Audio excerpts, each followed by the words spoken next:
I have no idea how you guys wear these long lashes. It's making me want to close my eyes shut. I start. Oh no, I can see my belly. Hello everyone, and welcome back to the channel. Happy New Year. I'm pretty sure this video is going to be out by New Year. So happy New Year everyone, and welcome back to the channel. Thank you so much for all the subscribers that I've gained in the last few weeks. I really appreciate it. I have had some people asking me to do videos in French. Unfortunately, I will no longer make, well, most of my videos are going to be in English, and if it's in French, it's going to be subtitled. But I rather do my videos in English moving forward. Yeah, we are back for another video, and I was actually trying to watch 90 Days Fiancé because sometimes I go on the YouTube to watch the videos that I missed during the week, and I opened my YouTube and something popped on my screen. It was like a while ago, but I decided to make the video today. Actually, I decided to make the video then, but I'm making it today because I'm on vacation, so I just wanted to make all my videos today. So I was actually watching a video on YouTube, and I was stunned by whatever I saw. You know what? I'm gonna let you watch the video, and we'll be back for the commentary. Start writing wash at House of Frida Body Care and Spa for 30K. As you can see, it's very instant. You can see now it's peeling off, and this is December period. So your instant body wash, your whitening instant body wash, it's very effective. Just for 30K, the result is instant at House of Frida Body Care and Spa. As you can see, can you see this? Can you see this? Can you see this? Can you see this? It's so peeling off now. I have no words at all. It looks like they're like scrapping the melanin off the woman's skin, and it actually looks dangerous. I don't know if she's in hot water or acid. I guess it's a new way of bleaching in Africa. I have no idea. But because of this video, I actually want to talk about skin bleaching. I want to talk about where it's coming from, how it started, and the reason why some women actually choose to go through this procedure. Let's talk about it. Oh, before we talk about it, let me brag about her hair. I know last video I didn't brag about it, but I'm bragging today because I'm by myself making the video. This is Quality Hair. Follow her, or follow the page on Instagram. Is actually my own personal business, but follow the page on Instagram, Quality Hair. Also follow me on Instagram right here. This is my Instagram. Subscribe to the channel, like and share the video, and yeah, let's get started on this topic. Yeah. What is skin bleaching? Skin lightening is a procedure that aims to lighten dark areas of the skin to achieve generally a paler skin tone. These procedures work by eliminating or diminishing the concentration of or production of melanin in the skin. Melanin is a pigment that gives the skin color and actually help protect the skin from the sun. So this phenomenon of skin bleaching is actually pretty global. You can go to Asia and find people bleaching. You go to Africa, you see them bleaching. Everywhere, basically it's almost everywhere in the world, and here in the United States as well, people do bleach their skin. It's actually important to understand how this phenomenon or this skin bleaching became so global. How did it get to Africa, America, Asia? How did it get to these continents? Skin bleaching is actually traced back to ancient Egyptian, Roman, and Greek. They discovered that honey mixed with olive oil was actually a lightener, and they were actually applying it to their body and face. They later added lead, and it became whatever it became. This skin lightening in that area was mostly used by royal families. Furthermore, in the 16th century, white women were using lead, and in the 19th century they added arsenic. In Europe, those that were actually bleaching their skin were also women that were associated with wealth and status. Basically, whoever was bleaching their skin was, you know, had some type of wealth or in the society. You know, when you watch a movie like ancient movies and you can tell that their face is very, very pale, it's not only like powder that they put on it. They actually had powder with lead, but some were actually basically really bleaching their skin. At that time, it represented money, status, wealth, and also it was considered purity. Okay, let's skip all this and go to slavery. During slavery, you know, white masters, they, you know, slave owners were making babies with their slave women that was enslaved, and basically they were having mixed babies, mixed kids. So discrimination actually started there when all the kids that were, you know, a little lighter, that were lighter skin, were actually working in the house. So the labor was not as difficult as the one that were working outside.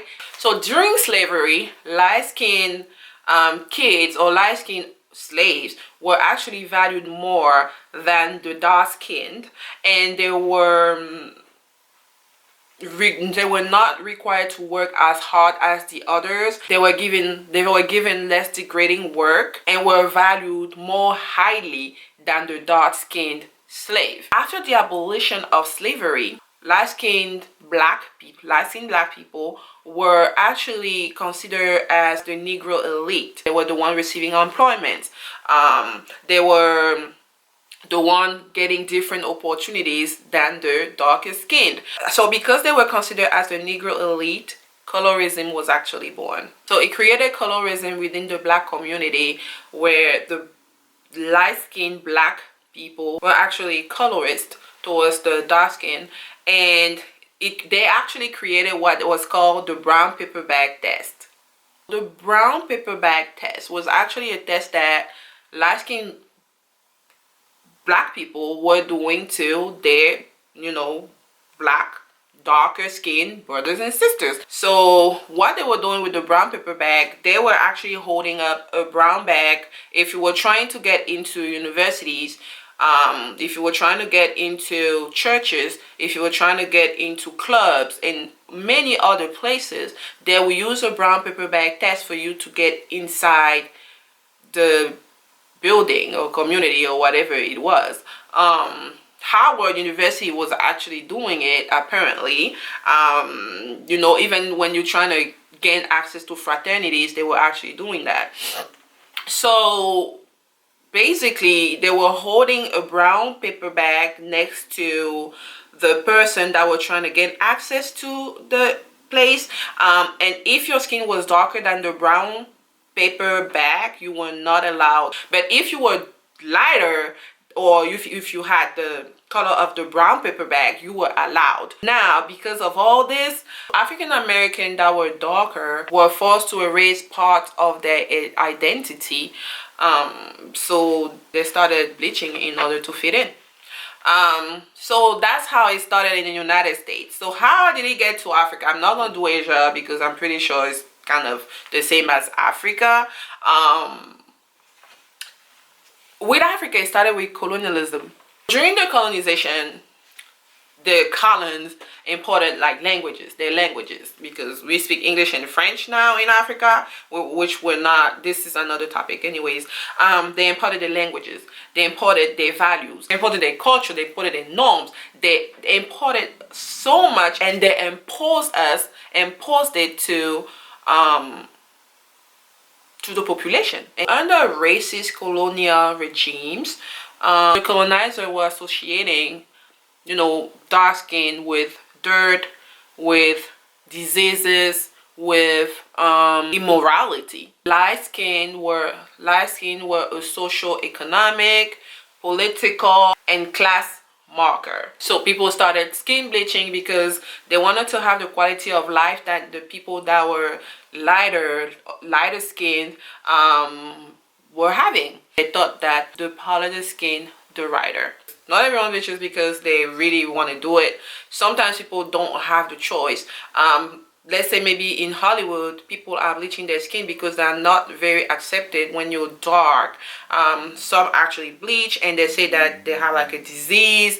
The reason why people bleach is psychological. In the psychological, people don't accept the color that they're born in. It's a self-rejection of dark skin. When it's sociological, you know, it's because you don't have a choice. It's in order to survive somewhere, to make it, you have to bleach. Like in Hollywood, you know, so a lot of black celebrities that are bleaching because they would not make it in the industry because they're darker skin. If you watch some of the, you know, hip hop videos in the right now, they actually accept like dark skin, but most of the girls in the video vixens were like, you know, light skin. So people don't really have a choice to do that sometimes, and the industry is actually led by men. So yes, skin bleaching in that instance is actually influenced by men in general. Also, I'm gonna say also my sisters in Africa, sometimes they bleach their skin because they want to be seen. Some men won't really look at them. You know, the people that are high in society would like to have women that are, you know, light skin. If we look at most of our African presidents, most have light skinned women, or, you know, light skinned women. Light skinned women are sought after a lot more than darker skin in Africa, and that is the reason why some women, well, some men, I didn't say everybody, but this is the reason why some women bleach their skin, because it's the survival mode. They think that they're not pretty that way.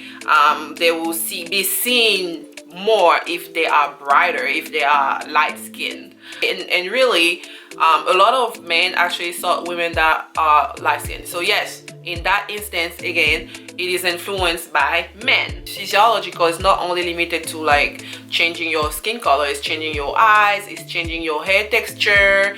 I know I have a wig, but I do assume my natural hair. Been wearing, in some of my videos, I don't even have any wigs, but I'm in the wig business, so where are my wigs? It's physiological. People just mimic the dominant group. You know, we have a lot of celebrities that have changed everything about them just to mimic the white people. Is skin bleaching encouraged by men? Most of the time, yes, but some people don't appreciate the skin the way that, you know, it is. They just rather bleach in order for them to feel better, to feel beautiful. Sometimes, you know, we don't really want to judge how people see themselves, because I feel like we do judge a lot of people that are bleaching their skin and think that, oh, they're just not accepting of who they are. Some people actually don't really have a choice, because really it's like a survival mode. If you go to Africa, you know, you will find that yes, people think that being, you know, light skin is actually prettier than being dark skin. But there's some beautiful dark skinned women out here that are actually doing their thing in Hollywood, so they don't even need to be doing that. I feel like, you know, we should accept each other the way that we are. But let's drop down in the comments. I'm going to stop the video here. Let's drop down in the comments and let me know what you think. Do you guys think that skin bleaching is encouraged by men? Do you think that it's a psychological issue? Is it sociological? Is it physiological? What is the problem? Is it political? Let us know. Let's talk about it, because obviously I'm gonna tell you whatever I read and studied, but that doesn't mean that I really know what I'm talking about. So you can school me in the comments respectfully, please, and let's talk about it. Let's discuss. Let me know if you want me to talk about something specific. I'm gonna make some research and just talk about it. I have decided to make a lot of videos this week. Oh my gosh, I'm so uncomfortable. Ooh. Thank you so much for watching. Subscribe to the channel. Subscribe to the channel. Let me know if you would like to see the sisters back in the couch, and what you would like us to talk about. Hit the thumbs up and share the video if you would like. And I'll see you guys in the next video. Bye.